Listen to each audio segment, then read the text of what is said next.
សែតបារាំងលើម៉ុងចុះដល់ព្រំដែនឃើញជីវិតពលរដ្ឋខ្មែរខ្ទេចខ្ទាំបាត់បង់ផ្ទះសម្បែងដីធ្លីមិនអាចវិលចូលអាស្រ័យផលនិងមនុស្សរាប់ម៉ឺននាក់នៅតែជាប់ជាជនភៀសខ្លួនរបាយការណ៍ដែលលើម៉ុងនាំទៅកាន់អ្នកអានអន្តរជាតិនេះស្របគ្នាទៅនឹងអ្វីដែលអ្នករាយការណ៍ពិសេសអង្គការសហប្រជាជាតិបានរកឃើញប៉ុន្តែត្រូវនាយករដ្ឋមន្ត្រីថៃលោកអនុទានឆានវិរៈគុលឡាំប៉ាបដិសេធមិនទទួលស្គាល់នៅក្នុងអត្ថបទចេញផ្សាយនៅថ្ងៃទី2ខែសីហាឆ្នាំ2026លើម៉ុងបានទៅដល់តំបន់ថ្មដាខេត្តពោធិ៍សាត់ភូមិរងចាំខេត្តបន្ទាយមានជ័យនិងតំបន់សែនជ័យខេត្តឧត្តរមានជ័យដើម្បីសម្ភាសប្រជាពលរដ្ឋខ្មែរនិងពិនិត្យស្ថានភាពជាក់ស្ដែងជាង7ខែក្រោយបទឈប់បាញ់រវាងកម្ពុជានិងថៃ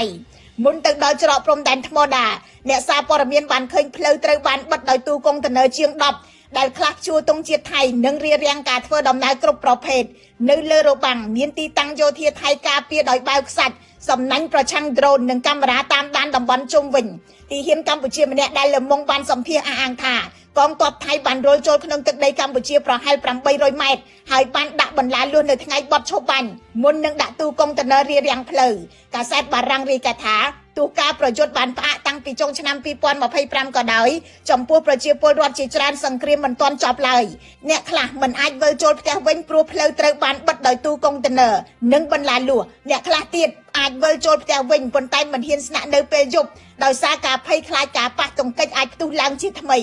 នៅច្រកព្រំដែនថ្មដាអ្នកស្រីសំសារីអាយុ44ឆ្នាំបានប្រាប់លើម៉ុងថាទ្វារផ្ទះរបស់អ្នកស្រីត្រូវបានបំបែកនិងទ្រព្យសម្បត្តិស្ទើរតែទាំងអស់ត្រូវបាត់បង់រាល់ថ្ងៃអ្នកស្រីរស់នៅក្បែរបន្លាលួសដែលស្ថិតនៅមិនដល់10ម៉ែត្រពីផ្ទះហើយនិយាយទាំងអស់សង្ឃឹមថាខ្ញុំភ័យណាស់ខ្ញុំចង់ចាកចេញប៉ុន្តែខ្ញុំគ្មានកន្លែងទៅទេយ៉ាងហោចណាស់ខ្ញុំនៅមានសំណាងបានវិលមកផ្ទះវិញចំណែកលោកធៀងរិទ្ធីអាយុ48ឆ្នាំមិនបានឃើញផ្ទះរបស់ខ្លួនតាំងពីខែធ្នូឆ្នាំ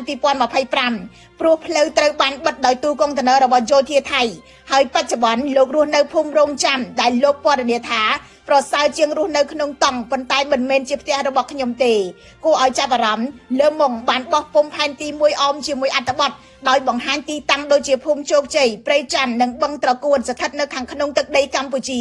កាសែតនេះរាយការណ៍ថាសាលារៀនវត្តអារាមនិងហេដ្ឋារចនាសម្ព័ន្ធស៊ីវិលជាច្រើននៅតែមានស្នាមខូចខាតពីសង្គ្រាម